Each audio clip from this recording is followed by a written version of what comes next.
À 26 ans, la belle Armande n'était toujours pas mariée. Ce n'étaient pourtant pas les amoureux qui lui manquaient. Malgré la vie sage qu'elle menait dans ce coin solitaire, elle avait su se faire remarquer de plusieurs garçons, même par des garçons de la ville. Mais ce n'était pas facile pour les jeunes gens d'exprimer leurs intentions.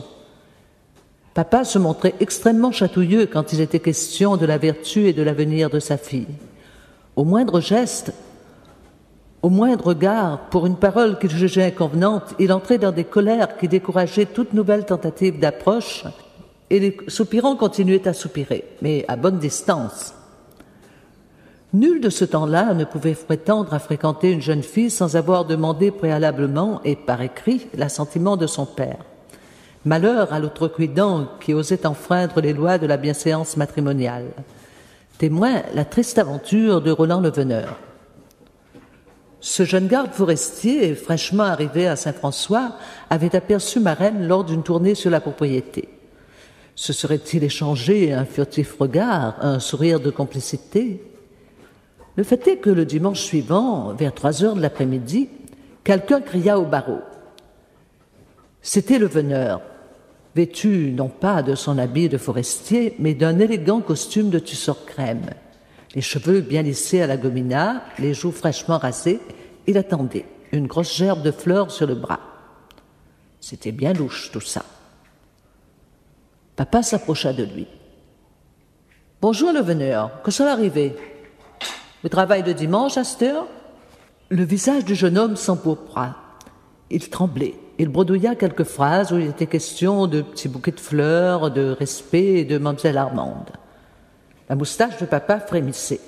« Armande, Armande, viens un coup ici, va !» Ma reine, qui s'était cachée dans la case, arriva.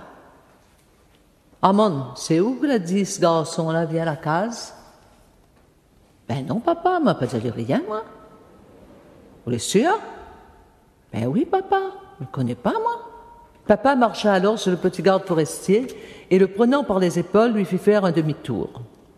Le formidable coup de pied catapulta jusqu'au sentier le Veneur et ses fleurs. Nous ne les revîmes jamais. Certains éléments masculins parvenaient toutefois à tromper la vigilance de papa et à s'infiltrer jusque dans la maison. Il s'agissait en général des fils ou des frères d'amis de la famille. Mais je me souviens surtout de Marc. Il comptait aussi parmi les amis de la famille. C'était un joyeux vivant au rire facile, la plaisanterie toujours au bord des lèvres. Il débarqua un jour à la maison avec un disque qu'il disait nouveau et qu'il voulait nous offrir. Un disque nouveau, voilà qui était merveilleux. Nous allâmes chercher le patéphone, encombrante machine dotée pour amplificateur d'un immense cornet mauve qui ressemblait à une géante fleur de liseron. Nous nous réunîmes dans la salle à manger et Marc mit en marche le patéphone qu'il fallait remonter avec une manivelle. Alors s'éleva la chanson. Je n'ose dire je vous aime, car hélas vous m'intimidez, mais j'ai trouvé un stratagème pour dire ces mots sans parler. Autour de manivelle, mon cœur va le proclamer, et c'est lui qui va vous dire, car auprès de vous je n'ose murmurer.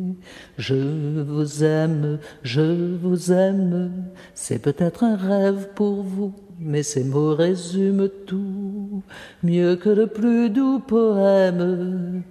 Excusez ce moyen très nouveau, la déclaration d'amour par phonome. Je vous aime, c'est peut-être un rêve pour vous, mais je n'aimerai jamais que vous. Sur un magistral et émouvant trémolo, la romance se terminait. Elle m'avait beaucoup plu. Je tapais dans les mains, m'apprêtant à dire que j'en voulais encore. Mais le silence m'inquiéta tout à coup. Je regardais autour de moi. Marc souriait, la tête baissée. Ma reine était cramoisie de gêne et peut-être aussi d'émoi. Les yeux de maman lançaient des éclairs réprobateurs. Quant à papa, il avait en apparence gardé son calme. Il se leva et, retirant le disque du phonographe, il le remit entre les mains de Marc.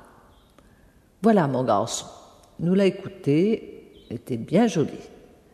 Mais à cette heure, il attrape ça, ou il ramène notre case. Vous l'avez compris ?» Marc avait compris.